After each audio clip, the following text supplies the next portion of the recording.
So,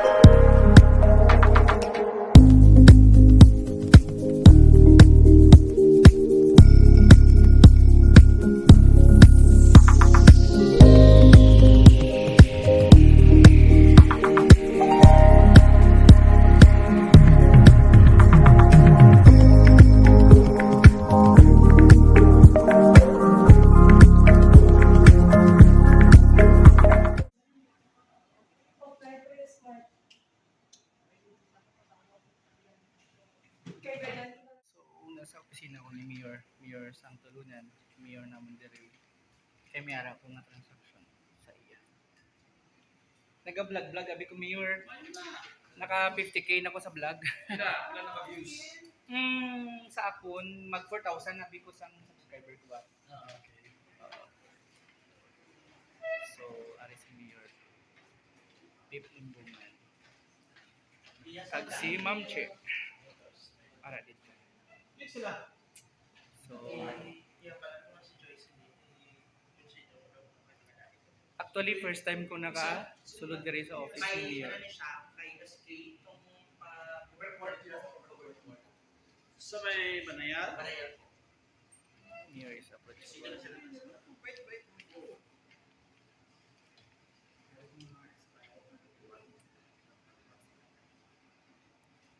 So, ako personal ko gid nag-adto diri si Mayor. Pwede ka gyapon, sir? Kay sa vlog pa ni sir. Oo. This is you. Para sa tanan ni. So, amo ni ang process para magpa-endorse ka kung mag-apply ka sang electricity diri sa tulunan. Mayroon nga promo nga ginahatag sang mayor office para sa mga katawhan diri sa mga sitio. So, amo ni ang endorsement kay iabilta ang iya nga promo. So, first time ko nga nakalagaw diri sa lugar sa amon ni mayor. Actually, election before nakaadto ko sa balay niya. So subong ari naging siya gapungko. So municipal mayor sang Tulunan. Okay, may aga gid mayor. Yung aga? May ara ko kinanglan sa imo ba? Libre. Palibre ako sang ano. Libre kasal? Ay hindi. Libre sa may libre kasal dire? Libre kasal. Libre sinumar. Okay. Libre cake. Libre red wine. Regalo. Oh, so damo sa mga freebies diri ang municipality sa Tulunan. So it's my privilege din nga testingan ko ang promo gid nga ginhatag para ni sa akon nga manugpantay sa uma. Okay. So wala sang electricity dito. So kuon ko kay nag-start ako sa akon nga fish fund. I-try ko nga ako na lang ang pangalan ba kay para Okay. mag-process ang mga ano. So may ara sila kinahambal nga may ara kada nga promo katong about sa electricity electrification program. So tanawon ta kung mapirmahan ni mayor or hindi. So ipahatag ko ani mayor. Okay. Pag mansion, hindi pagpermahan. Pag bungalow, hindi pagpermahan. Dapat indigenous materials lang. Okay. So this one, pwede niya siya. Wala pa na butangan kaputahan mayor ba? Wala pa Wala niputahan. ano lang sin among gibutang. So ang iyang half sinisin lang. Oh, sin tanan na siya. Tapos Tapos kawayan. kag plywood. Plywood. Oo. Okay. So pwede niya siya. So approve. True. Kag first time ko man nga nagpangayo sang pirma ni mayor. Kay ako sa Davao tapos diri naman ako mabalik naman ako sa farming. So back to the residence. Free electrification. Okay. So wave yung mga So, tawag sine? wave ang mga requirements. fees, mga requirements. Okay. So proof may ara na gid na pirma ni mayor. So mayor, salamat dito Okay, mayan. welcome. Oh, congratulations again for another term. Meron And then, kami free burial. may burial man. Oh, libre lubong. Oh, sunod. Oh, sa damo sa mga free dali. Huwag mo nahingin sa akin yun. Oo, mayor. Wag lang yun. Na yun. Okay, salamat gid ka mayad mayor sa imong time nga ginatag. So So, God bless sa imo nga pagpadayon sa pagpalambo sa tulunan. So, damo ta subscriber actually sa page ko kag sa YouTube. Sa YouTube ako mas damo. Oo. Duha kami kautod ko, ang utod ko 5,000 na iya nga subscriber. So, salamat gid Mayor again. So, in behalf sa ako ng family, ang gratitude, salamat gid. Welcome. So, Salamat po. God bless Mayor. God bless. Okay. Itong Rice Achievers Award. This one. So, amo Tayo, niya national- pinaka National ano tayo niyan? National Kagawaran award ng tayo. Production, 2017 production. Rice Achievers Award. So, kita nag-produce ang bugas. Okay. Sang, tama? Mm. Kay isang tulunan. So, yun yung harvest. Ito yung award ng munisipyo natin. So, dami isang plaque dire. Pila na ka years term mo gani, Mayor? Ano na? Last term ko na ito. 3 years at 3 term. 3 years per term. So, Ah. last term ko na, third term ko na. Okay. Ang third So, term. yan si Mayor kag si Ma'am Che.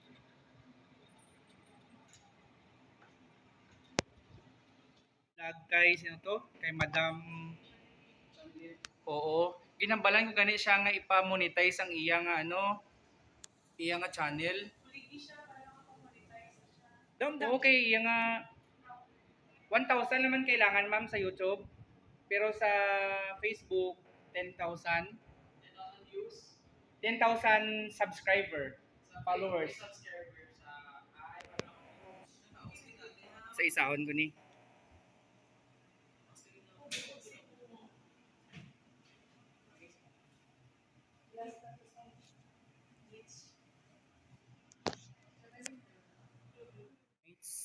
So diri gyapon ako kay Mayor. Sa SK Municipal Federation natin, si Nico. Si Nico. Nico. SK Municipal Federation natin, pinaka-active natin na youth leader. Okay. So ari sa gilid ko si Ma'am Chi, ang wife sa aton nga Mayor. So Ma'am Chi, gamay lang nga interview. Yes. Sa pag-success ang tulunan, ano yung mga program within the WMU or the women's, ano mga empowerment ang impart in behalf sa asawa sang mayor diri nga nahitabo diri sa tulunan. Since 2016, nung umupo si Mayor Pete bilang mayor ng Tulunan, organize tayo ng Tulunan Unified Women's Initiative for Development. Okay. So ngayon, nasa 6,000 yung membership namin ng tuwid, and tinutulungan namin ni Mayor Pete yung kanilang mga livelihood projects. Okay. For every barangay, meron tayong mga barangay tuwid na na-federate din sila sa municipal.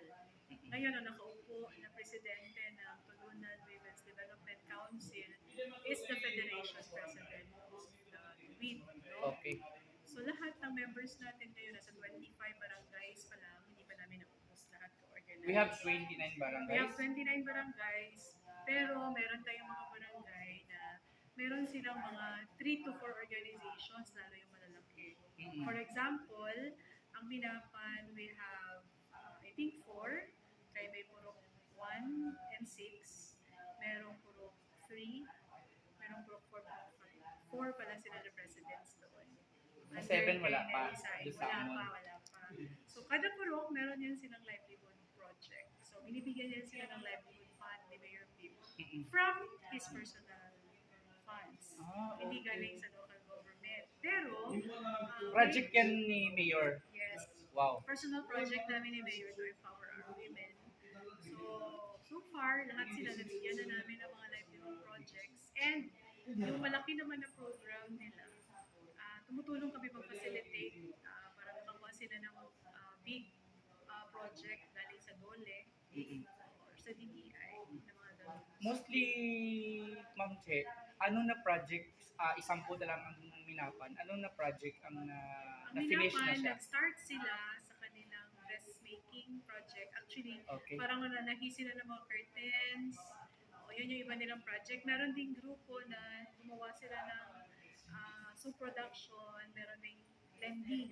May nakita ako ng project mo diri sa Tulunan, katong basket bala. Yes. Yung, Na-implement din ba to sa actually, Binapan? yung May harapan weaving, sila. yung weaving project natin, lahat ng mga members natin sa Tuwid, naka-undergo sila ng training. Mm-mm. Pero, dalawang barangay lang yung nag-concentrate sa weaving, sa basket weaving. Ito yung barangay Bagong Bayan, tsaka yung barangay Manayan, Mm-mm. yung Sitio Alimodjan. Sila yung magagaling gumawa talaga ng bayong bags na Made in plastic? Made in... meron tayong recycled, galing sa recycled plastic straps. Meron ding mga bagong straps yung colorful na nilalagyan natin ng pintura. Pintura lang pala yun. Kasi tinitingnan ko yung Facebook mo din, yung mga activities mo. Sabi ko, maybe soon, pag nag-uli ko sa Tulunan, ma-interview kita sa Meron Damay. tayong mga artists, most of them estudyante at saka mga young single parents na tinutulungan din natin. So yun yung tie-up natin. Sila yung nag-paint noon kasi pwede magpa-customize painting. So, ang old plastic straps natin galing sa Del Monte, Philippines. Sila yung nagbibigay sa atin ng mga libre na straps. Nila-recycle natin kasi usually tinatapon lang naman nila yan. Oo. Tayo, ginagawa natin ba yung bags, ginagawa natin garbage hamper, pots, pwede rin siya. Pwede rin siyang table mats. And banig, pwede gihapon siya na banig. Banig niya plastic. From plastic straps. So, medyo naubos na yung produkto namin ngayon. Lately, nagpadala na naman si Del Monte na I think sa ako na malalaki na plastic straps. So, magpo-produce na naman kami. Pero yung regular natin na ba yung bags na ginagamit natin for giveaways, as a product of Tulunan, nasa Auto Hub siya, yung one town, one product hub natin. Galingin siya sa mga bagong straps. So, nagbigay din si Mayor ng pondo sa Tuwid para mapondohan yung pagbili ng mga plastic straps na ginagawa ng mga women natin sa Limodian at saka sa Bagong Bayan. Okay. So, yun yung pinakamaganda natin actually na product na very sustainable siya. So far, damo na ginaka-avail ng mga pumuluyo sa Yes, Tulunan. actually lahat sila ng mga barangay organizations, meron silang mga pondo. May harap pag ako nakita, i-add ko lang, about sa mga feeding, kaya nakita ko gapanghatag sa mga vitamins. So ano nga program to siya nga Yung na program exclusive? natin, yung Healthy Ako Feeding Program, Okay, so... it's our personal program na ni Mayor Pip na nag-start noong 2013. It's our personal advocacy na ginawa namin ng mga yung aming daughter na si Joyla. Nasa 10th year na namin ngayon and continue pa rin. Pero natuwa din ako kasi this year, ako magiging may institutionalize na siya. I-adapt na talaga siya ng local government. Healthy Ako Feeding Program. Natin kasi personal funds lang namin ni Mayor. So at least ang Next pinaka-importante year, dito, magiging amo nag-start. institutionalized na siya. Pupunduhan na siya ng local government. Wow. So yung pondo namin plus ang pondo ng local government, mas marami na kami na Damo abuligan.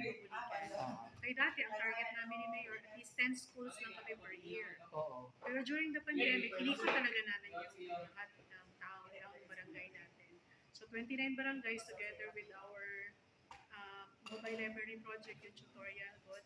Kasi diba, Naagli ka sa mobile? yes, Tulunan Mobile Library Project, kasama natin ang SK, ang Tulunan Young Leaders Congress. Meron tayong mga volunteer tutors na nagko-conduct tayo ng free tutorial and feeding sa mga kapatid natin, lalo noong pandemic kasi modular form siya ng education. So medyo nahihirapan yung mga nanay. Kaya hindi naman lahat ng nanay talaga kabalo. Ang iba walang kusing iniskwelahan. So very challenging. So, word from the mother of Tulunan. So, siya ang half ng ating mayor sa yung asawa. Yun yung mga project na nabuhat nila within 10 years. Yes, 2013 kasi pag-start ni Mayor Council. Nag-start na kami ng nag-start na. feeding program. Oo. So, hanggang naging Counselor mayor pa lang siya counselor. before. Okay. Pero yung tuwid natin, 2016 siya nag-start. 2016, mga almost 6 years na din. 6 years na din. 6 years na din siya. Okay. So, over the years, marami na talaga marami na livelihood projects na ginasustain. So yun yung word from our mother here sa Davao, sa Tulunan. siya ang asawa sa ato nga mayor. Damo sila sa project, actually mga personal funds nila, but ang nakanami kay gi-adapt din sang LGU natin kay nami ang ilang nga project. So congratulations Ma'am Che sa imong mga project. And then salamat din sa gamay nga interview kay kis alam ko kalagaw di kay karon makabalik-balik tigi ko tulunan kay nag-farming ako ulit. Wow, that's So nag-farming. So balik-balik po sa oo. tulunan Kay dire ko halin by Tinanay mo mapabayaan mo man. oo. So ang production diri sa tulunan is rice, corn, niyog kag tubo. No? Meron din tayong palm oil. Oh, may palm oil kag banana. Cavendish pa. Karon ang saging naga-blooming karon sa tulunan. So nami ni nga lugar nga pwede nyo adtuan kaya ta mga develop ng mga falls, di ba? Yes. Pero hindi pa siya Magsa-start na totally tayo sa ating tourism development, pero nasa phase 1 pa tayo. Phase Inventory tayo ng mga tourist spots and then nagpe-prepare tayo ng mga infrastructure project para mas madali siyang mapuntahan ng mga local tourists. Oo. Parehas ng kalsada, dinidevelop ni Mayor Pip ang kalsada sa Bacong para mapuntahan ang Pecos Falls. Ganon din yung ating Golden Cave sa Tuburan, yung Salvan Falls sa Banayal, Latin Falls sa Bituan. Damo galipot na da. Yes, madami masyado. 40 years of existed na ko diri sa tulunan.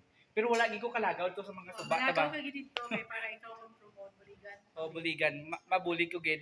Kay ako subong nagpa-help pa na ako sa DA. Kay may ara ko nga face pan dito. Okay. So ang ginambal sa barangay council, pwede ba na imon nga tourism man kung maabot ang time makapahimo man ko sa swimming pool or whatsoever. So amo na ako nga mga project para diri sa ano. So salamat gid Ma'am Che sa imong nga time nga Salamat, ginhatag. Andre. Thank you for Karon nga aga, visiting us today. ano ang pizza gani karon? 17. October 17, 2022, ari ko di. With siyempre ara amon mayor sa gilid lang. Salamat mayor. So, ara sa likod ang chairman Iski. sang Iski. Tapos ang Pwede ka ating hi? IPMR, Oo. IT, So, IT member. IT municipal representative natin, Managor Ah, representative. ano pangalan sir? Samuel M. Samuel Laman. Sa ano nga lugar? Sa Barangay Bacong. Bacong. Sa Bacong. Kasi meron tayong ano ngayon, IT month celebration. Mm-mm. So meron Okay. silang reports kanina sa ating NCIP. Okay. Tapos si Secretary to the Mayor, si Kuya Ron. Si Ron pala. Actually si Ron is magkapit-bahay kami before. As in kapit-bahay good. Balay nila, balay namon di. Tapos gibaligya lang namon kasi safe sa una. So salamat gid kami at liwat sa iwan. Oo. Si Kagawad naman. Good So luck soon. sa imong business. Good luck po sa imong vlogging business. Salamat ma'am. Sana all marami na Sana all nag-monetize Hindi na. nag-vlog ako ma'am because of pandemic before. Ang ginbuhat ko una sa page ko kung makita mo, nagapanghatag ko ka load kag bugas. Wow. Diri sa tulunan mismo, damdamo nakadawat diri sang sang load nga ipanghatag ko kay di ba hindi makagawas the time. Yes. To amo tong gibuhat ko ano man mabulig ko sa tulunan man. Nanghatag ko kang bugas kang load. To amo tong gibuhat. Na-interviewin ko din. Follow Oo. us on Amakan LGU News Center. Yes. Amakan? Amakan. Please follow us. And Page also, na siya page. Page. Wala YouTube. Wala pa. Soon. Oo. Soon. Hindi na ako. Okay, yun yung mga natin mga staff dito.